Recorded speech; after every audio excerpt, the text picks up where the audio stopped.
장자의 처세술. 사람은 고쳐 쓰는 것이 아니다. 영혼을 좀먹는 인연을 정리하라. 여러분, 인생의 정오를 지나 황혼으로 접어드는 길목에서 우리는 문득 발걸음을 멈추게 됩니다. 그동안 앞만 보고 달려오며 맺어온 수많은 인연들. 그 인연의 그물망 속에서 우리는 얼마나 많이 상처받고 얼마나 자주 밤잠을 설쳐야 했습니까? 분명 내가 잘못한 것이 없는데도 나를 깎아내리려 안달인 사람, 교묘한 말로 내 에너지를 갈취해가는 사람, 그리고 겉으로는 인자한 웃음을 짓지만 뒤에서는 차가운 칼을 가는 사람들을 우리는 매일 마주합니다. 우리는 그들을 보며 참으로 어리석은 기대를 품곤 했습니다. 내가 조금 더 진심을 다하면 저 사람도 변하지 않을까. 그래도 수십 년 지기인데 내가 참고 견뎌야지. 하지만 중국 제나라의 위대한 성자 장자두앙즈는 수천 년 전의 침묵을 깨고 우리에게 이렇게 준엄하게 꾸짖습니다. 사람은 고쳐 쓰는 것이 아니다. 그것은 자연의 섭리를 거스르는 오만일 뿐이다. 장자의 철학은 단순히 사람을 미워하라는 냉소가 아닙니다. 그것은 당신의 영혼이 타인이라는 진흙탕에 오염되어 본연의 빛을 잃지 않도록 나라는 존재의 본질을 지켜내기 위한 거룩한 독립을 선언하는 것입니다. 장자는 세상을 살면서 반드시 조심해야 할 인간 부류가 7가지가 있다고 경고했습니다. 이들은 당신의 시간을 도둑질하고 당신의 내면의 평화를 무참히 깨뜨리며 결국 당신의 인생 후반전을 송두리째 무너뜨릴 독과 같은 존재들입니다. 인생 후반전에서 가장 위대한 기술은 인맥을 넓히는 것이 아니라 불필요한 인연을 솎아내는 버림의 미학입니다. 잘못된 인연을 정리하는 것은 결코 비정한 일이 아닙니다. 오히려 그것은 남은 인생을 더 가치 있고 평온하게 만들기 위한 가장 용기 있는 선택이자 나 자신에 대한 최고의 예의입니다. 이제 장자의 깊은 해안을 빌려 우리 주변의 인연을 냉정하게 되돌아보려 합니다. 당신의 영혼을 좀먹는 7가지 부류, 그 사슬을 끊어내고 진정한 자유로 나아가는 지혜의 여정을 지금 시작합니다.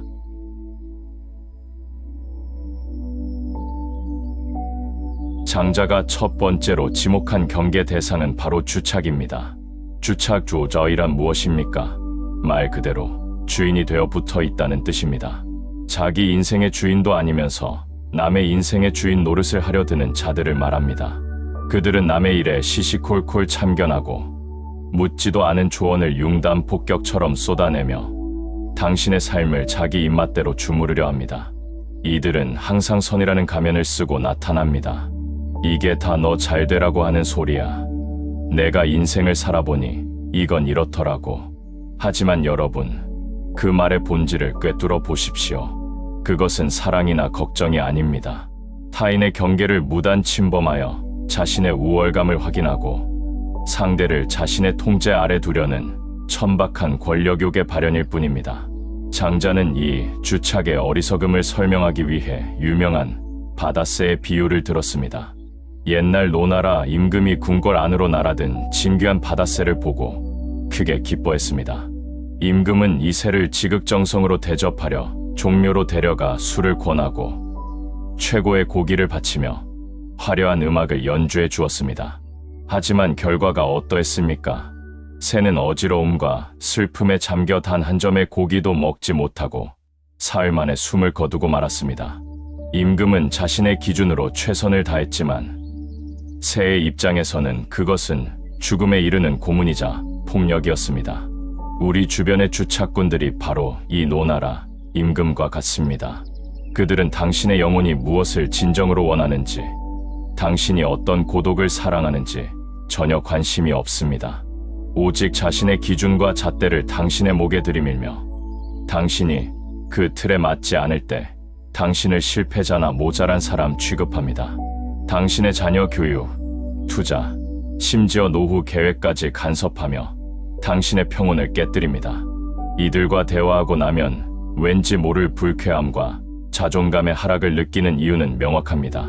그들이 당신을 동등한 인격체로 존중하는 것이 아니라 자신의 훈수를 듣고 고분고분하게 따라야 할 수동적 존재로 여기기 때문입니다. 주착하는 사람들과 가까이 지내면 당신은 서서히 당신만의 빛을 잃게 됩니다. 무의식 중에 그들의 비위를 맞추게 되고 내가 내린 결정에 대해 확신을 갖지 못하게 됩니다. 장자는 성인은 만물의 순리에 맡길 뿐 억지로 조장하지 않는다고 했습니다. 타인의 삶을 억지로 바꾸려 드는 자는 자연의 섭리를 어기는 자입니다. 이제 단호해지십시오. 오지랖 넓은 참견꾼들의 조언은 조언이 아니라 정신적인 폭력입니다. 이들을 멀리할 때 비로소 당신은 당신 인생의 유일한 주인이 되어 당신만의 박자로 춤추며 걸어갈 수 있습니다.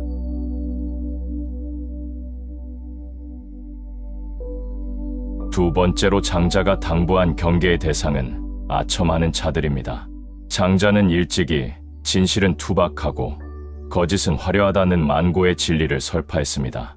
아첨꾼들은 당신이 듣고 싶어하는 말만 골라서 골라 담는 연금술사들입니다.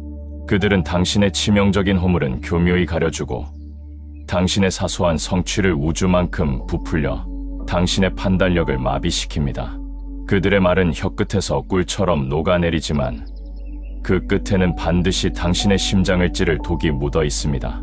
인간은 본능적으로 칭찬에 나약한 존재입니다.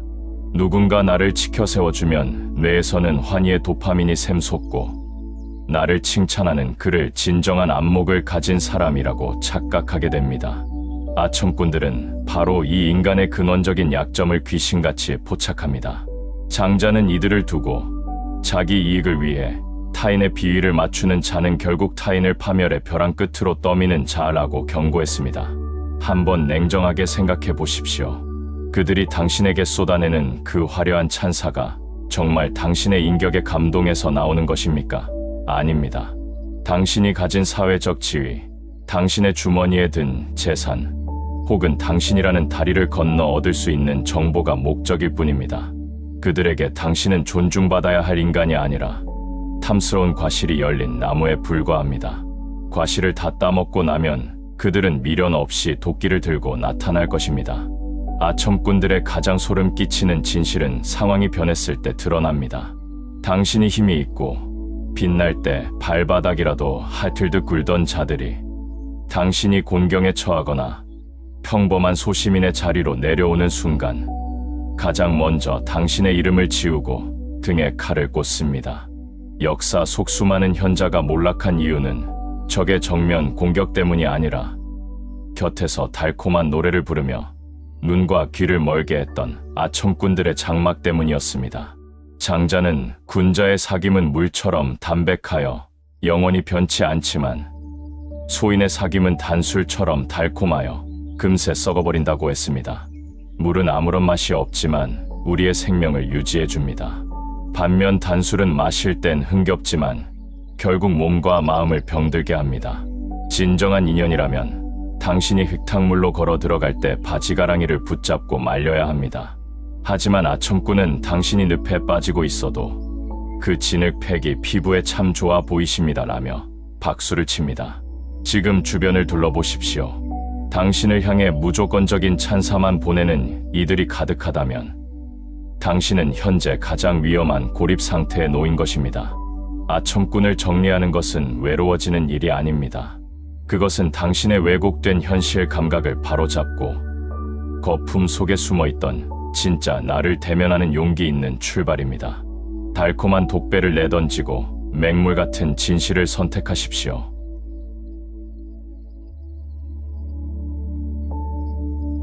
세 번째로 장자가 목숨 걸고 피하라고 했던 부류는 편사입니다.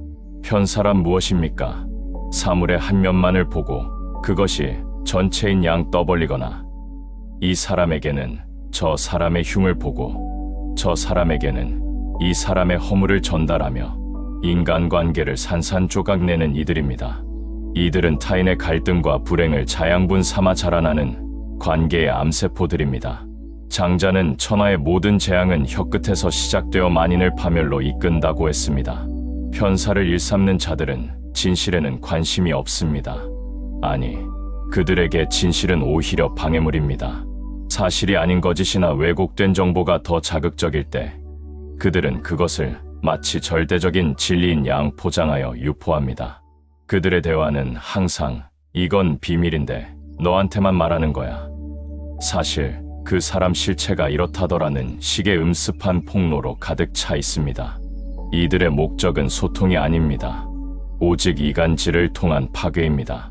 사람들이 서로를 불신하고 미워하게 만들어 고립시켰을 때 그 틈바구니에서 자신이 우위를 점하거나 뒤틀린 희열을 느끼려 합니다.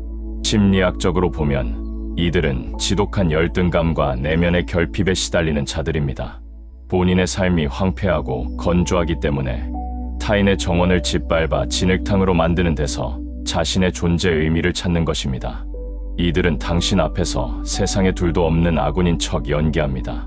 당신의 고민을 들어주는 척하며 슬쩍 유도 질문을 던집니다. 그리고 당신이 지친 마음에 무심코 내뱉은 누군가에 대한 작은 불평을 가져가 원자폭탄으로 부풀려 전달합니다.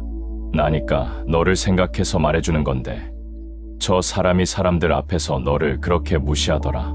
이 한마디로 그들은 당신의 편인 척 위장하면서 동시에 당신의 소중한 인맥을 뿌리째 흔들어 놓습니다.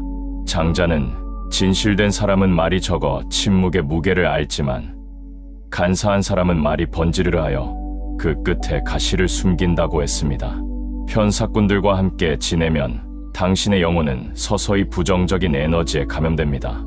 멀쩡했던 친구가 의심스러워 보이고 세상 모든 사람이 나를 비웃는 것 같은 망상에 빠지게 됩니다.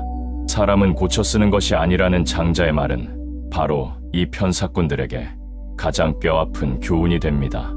이들은 이간질을 통해 얻는 쾌락에 중독된 중증 환자와 같습니다. 그들의 입에서 뿜어져 나오는 도끼가 당신의 삶을 마비시키기 전에 당장 절교의 칼을 뽑아야 합니다. 누군가가 당신에게 다가와 다른 이의 험담을 전하려 할 때 맞장구 치지 마십시오. 그 사람의 일은 그에게 직접 듣겠다고 단호히 선을 긋고 그 자리를 떠나십시오. 그것이 당신의 평온한 우주를 지키는 유일한 방패입니다.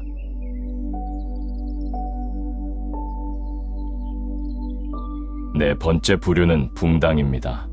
장자는 군자는 의로서 화합하지만 소인은 이익으로서 뭉친다고 했습니다. 붕당을 짓는 자들은 오직 자신들의 이익과 세력을 확장하기 위해 무리를 만듭니다. 그들은 우리라는 울타리를 치고 그 울타리에 들지 않는 사람들을 철저히 배척하고 공격합니다. 그들에게 정의나 진실은 중요하지 않습니다. 오직 우리 편이 이기는 것만이 지고지순한 가치입니다. 이들은 무리 안에서 서로를 지켜 세우며 집단적 최면에 빠집니다. 무리 중 누군가 잘못을 저질러도 그럴 만한 사정이 있었겠지라며 덮어주고 무리 밖에 누군가가 선행을 베풀어도 무슨 꿍꿍이가 있을 거야라며 비하합니다. 장자는 이런 부류를 우물 안개구리가 바다를 논하는 격이라고 비판했습니다. 좁은 집단 논리에 갇혀 세상의 넓은 이치를 보지 못하고 자신들만의 폐쇄적인 정의를 남에게 강요하기 때문입니다. 붕당을 짓는 이들과 엮이면 당신은 원치 않는 싸움에 휘말리게 됩니다. 그들은 당신에게 너는 어느 편이냐라고 묻습니다. 중립을 지키려 하면 배신자라고 낙인 찍고 한쪽 편을 들면 다른 쪽의 적이 되게 만듭니다. 당신의 고결한 인격이 집단 이기주의의 도구로 전락하는 순간입니다.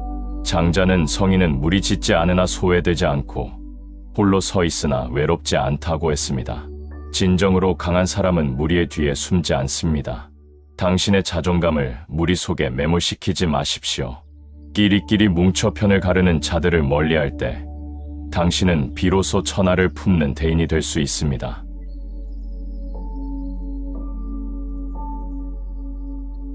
다섯 번째 부류는 무망입니다. 무망이란 없는 일을 지어내어 남을 속이고 근거 없는 소문으로 타인의 명예를 훼손하는 자들을 말합니다. 장자는 이들을 햇빛을 가리려 손바닥을 내미는 어리석은 자라고 불렀습니다. 하지만 그 손바닥이 만드는 그늘에 선량한 이들은 피눈물을 흘립니다. 이들은 타인의 성공을 시기하여 그 성공의 과정을 폄훼하거나 자신의 잘못을 덮기 위해 희생양을 찾아 거짓 죄를 씌웁니다. 무망꾼들의 수법은 매우 치밀합니다. 그들은 99%의 거짓에 1%의 사실을 교묘히 섞어 듣는 이로 하여금 믿게 만듭니다. 아니 땐 굴뚝에 연기 나겠어 라는 대중의 심리를 이용해 한 사람의 평생 쌓아온 공든 탑을 순식간에 무너뜨립니다. 장자는 진실은 물과 같아서 억지로 누를수록 더 세게 솟구친다고 했지만 무망꾼들에게 당한 상처는 진실이 밝혀진 뒤에도 흉터로 남습니다. 이런 부류는 당신이 잘 될 때 가장 먼저 당신의 발목을 잡을 자들입니다.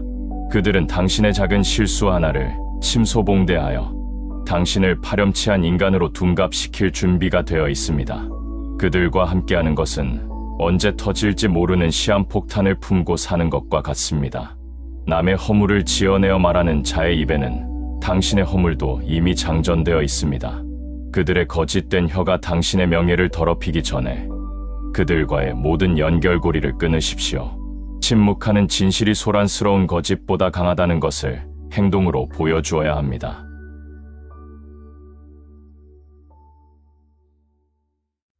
여섯 번째 부류는 참소하는 자들입니다. 이들은 강자 앞에서는 비굴할 정도로 굽신거리며 비위를 맞추고 약자 앞에서는 그 권위를 빌려 군림하는 비겁한 영혼들입니다. 이들의 특기는 보고를 가장한 고자질입니다. 윗사람의 귀에 즐거운 소식만 전하고 동료나 아랫사람의 사소한 실수는 크게 부풀려 보고하여 자신의 충성심을 증명하려 합니다. 장자는 자신의 이익을 위해 타인의 불행을 이용하는 자는 인간의 탈을 쓴 짐승과 같다고 강하게 질타했습니다. 참소꾼들은 공동체의 신뢰를 무너뜨리는 주범입니다. 이들이 있는 조직이나 모임은 항상 긴장감이 감돌고 서로를 감시하게 됩니다. 윗사람은 눈이 가려지고 아랫사람은 마음이 다치니 결국 그 집단은 썩어 들어갑니다. 당신 주변의 윗사람의 흉을 보면서도 그 앞에서는 아양을 떠는 사람이 있습니까? 혹은 당신의 성과를 교묘히 가로채려 하거나 당신의 실수를 은근히 퍼뜨리는 자가 있습니까? 그들이 바로 참소꾼입니다. 이들은 결코 당신의 진정한 친구가 될 수 없습니다. 상황에 따라 언제든 당신을 밟고 올라설 준비가 된 기회주의자들입니다. 참소하는 자의 말에 귀를 닫고 그들의 이중적인 가면을 냉정하게 벗겨내십시오. 정직한 땀방울을 비웃는 그들의 간사함에 당신의 소중한 에너지를 낭비하지 마십시오.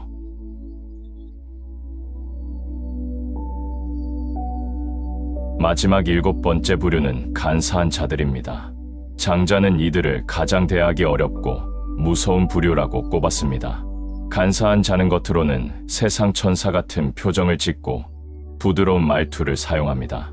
모두에게 친절하고 예의 바른 것처럼 보이지만 그 내면에는 오직 자신의 이익만을 계산하는 차가운 계산기가 돌아가고 있습니다.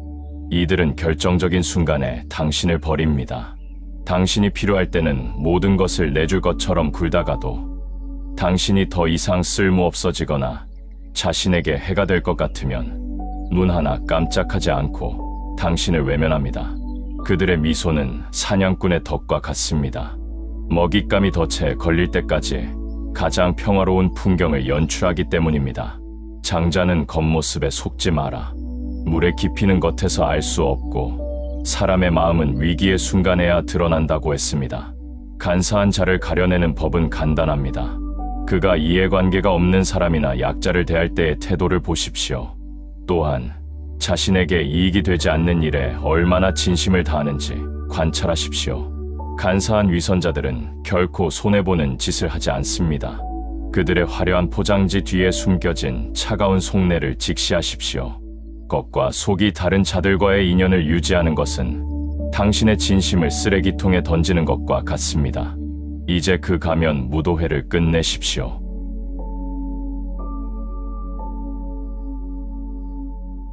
여러분, 지금까지 장자가 경고한 7가지 인간 부류를 살펴보았습니다.